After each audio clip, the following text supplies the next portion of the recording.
नमस्कार दोस्तों। आज है 31 अगस्त और स्पेशल करंट अफेयर्स में फ्रेंड्स आपका स्वागत है।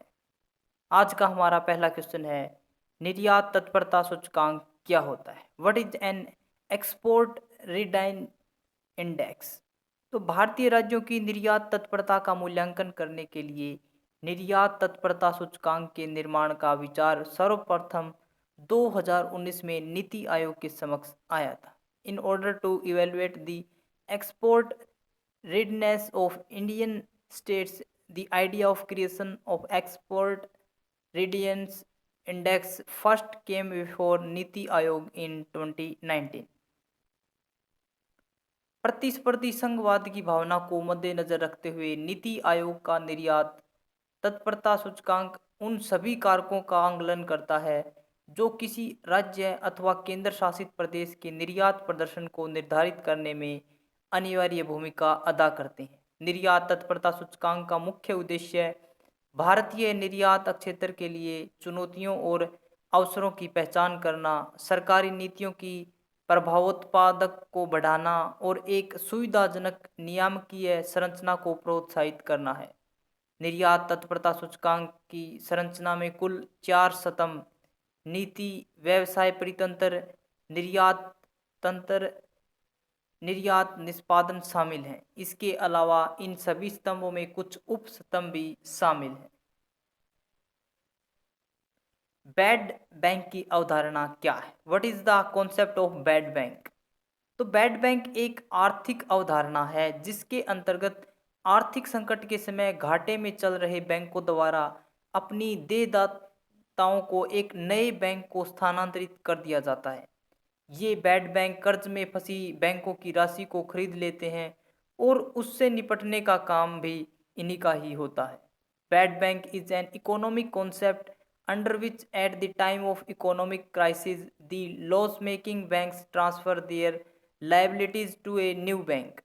These bad banks buy the amount of banks stuck in debt and it is their job to deal with it.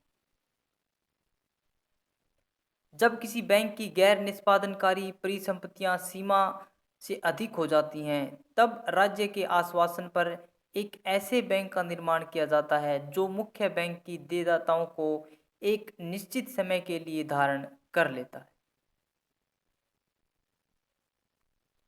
E SIM क्या होती है? What is E SIM? तो ई सिम का पूरा नाम एम्बेडेड सब्सक्राइबर आइडेंटिटी मॉड्यूल है। इसे embedded SIM के नाम से भी जाना जाता है। Embedded, the full name of e SIM is embedded subscriber identity module, also known as embedded SIM. पारंपरिक सिम कार्ड की तरह मोबाइल फ़ोन से अलग होने की बजाय इसे निर्माता द्वारा फ़ोन में ही स्थापित कर दिया जाता है। ई सिम पारंपरिक सिम के विपरीत फ़ोन में अनावश्यक स्थान नहीं घेरता है। साथ ही इसका प्रयोग स्मार्ट वॉच जैसे छोटे उपकरणों में भी किया जा सकता है।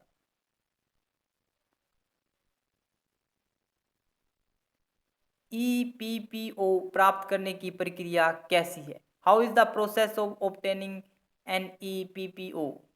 तो इस सुविधा को भविष्य नामक सॉफ्टवेयर के माध्यम से तैयार किया गया है।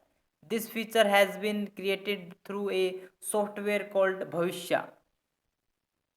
यह सॉफ्टवेयर सेवानिवृत्त व्यक्तियों को अपने डिजी लॉकर खाते को अपने भविष्य खाते जोड़ने का विकल्प उपलब्ध कराएगा जिसके माध्यम से वे निर्बाधित तरीके से अपना ईपीपीओ प्राप्त कर सकेंगे।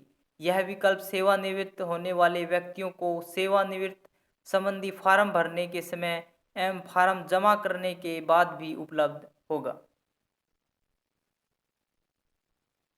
भविष्य कैसी योजना है? What is the plan of for the भविष्य? तो यह केंद्रीय कार्मिक, लोक शिकायत और पेंशन मंत्रालय द्वारा लागू एक ऑनलाइन पेंशन स्वीकृति और भुगतान ट्रैकिंग प्रणाली है।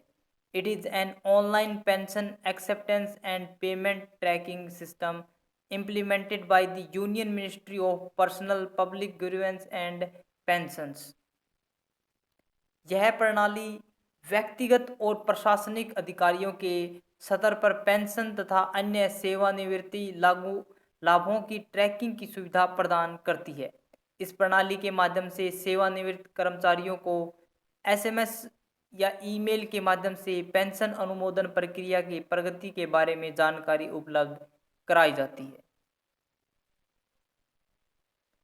फ्रेंड्स, अगर आपको एसएससी सीजीएल हो, एसएससी सीएचएसएल या सीपीओ, एमटीएस, किसी भी एसएससी एग्जाम के लिए करंट अफेयर प्रिपेयर करनी है तो आप यहाँ से कर सकते हैं। सार्वजनिक वित्त प्रबंधन प्रणाली किस मंत्रालय द्वारा बनाई गई है? The public finance management system has been created by which ministry?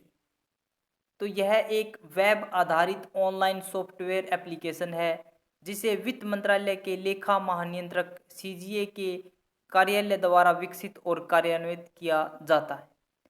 PFMS is a web-based online software application developed and implemented by the Office of the Controller General of Accounts, Ministry of Finance।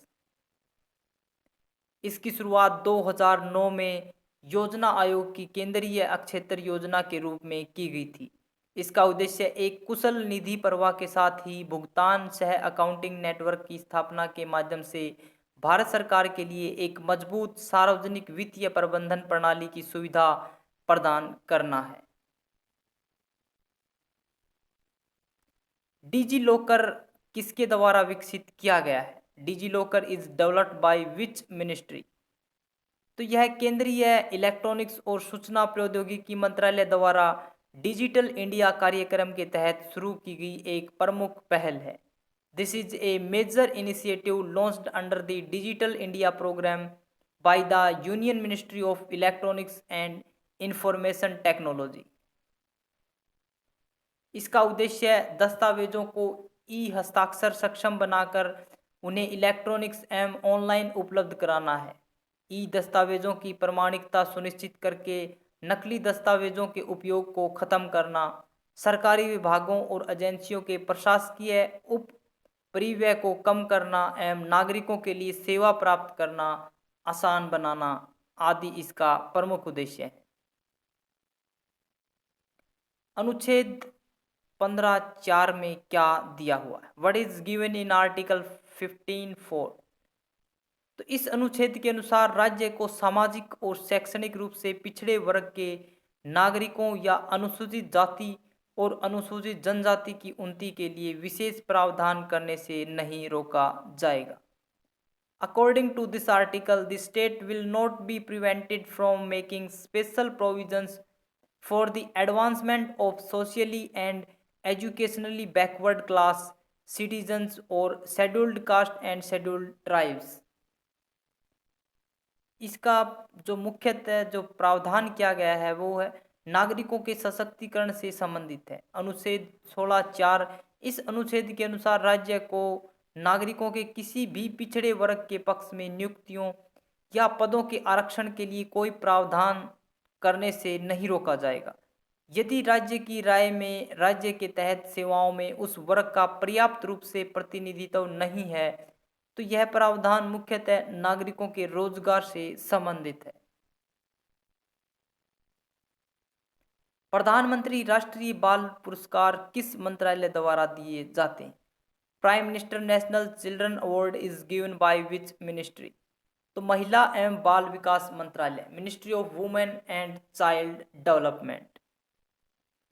प्रधानमंत्री राष्ट्रीय बाल पुरस्कार की स्थापना देश के मेधावी बच्चों, व्यक्तियों और संस्थाओं को सम्मानित करने के लिए की गई थी। ये पुरस्कार 2 श्रेणियों के अंतर्गत प्रदान किए जाते हैं। पहला बाल शक्ति पुरस्कार, दूसरा बाल कल्याण पुरस्कार। बाल शक्ति पुरस्कार के विजेता नई दिल्ली के राजपथ पर 26 जनवरी को गणतंत्र दिवस परेड में भी हिस्सा लेते हैं। बाल शक्ति पुरस्कार का उद्देश्य नवाचार, शैक्षणिक, खेल, कला एवं संस्कृति, समाज सेवा और बहादुरी सहित विभिन्न क्षेत्रों में असाधारण कार्य करने वाले बच्चों को मान्यता प्रदान करना है। इस जीवन में सिर्फ अच्छे दिन की आशा नहीं रखनी चाहिए क्योंकि दिन और रात की तरह अच्छे दिनों को भी बदलना पड़ता है।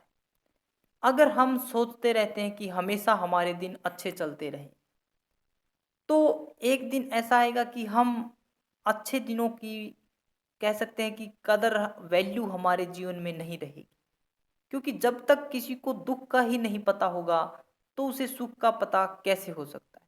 जिस प्रकार रात और दिन बदलते रहते हैं, इसी प्रकार समय बदलता रहता है। कभी अच्छे दिन तो कभी बुरे दिन आते रहते हैं। क्वेश्चन ऑफ द डे है फ्रेंड्स, पीएम अवार्ड्स पोर्टल की शुरुआत कब की गई थी? पीएम अवार्ड्स पोर्टल की शुरुआत कब की गई थी? तो ऑप्शन ए है 17 जुलाई 2020, ऑप्शन बी 17 जुलाई 2019, ऑप्शन सी 17 अगस्त 2020 और ऑप्शन डी 17 मार्च 2020। तो कब की गई थी पीएम अवार्ड्स पोर्टल की शुरुआत? फ्रेंड्स, अगर आपको वीडियो अच्छी लगी तो इसे लाइक करें, शेयर करें और हमारे चैनल को सब्सक्राइब करें ताकि आपको नोटिफिकेशन मिलता रहे। अगर आपको इसकी पीडीएफ चाहिए तो आप हमारे टेलीग्राम ग्रुप से डाउनलोड कर सकते हैं, जिसका लिंक हमने डिस्क्रिप्शन बॉक्स में दिया हुआ है। आज के लिए इतना ही फ्रेंड्स। Thanks for watching.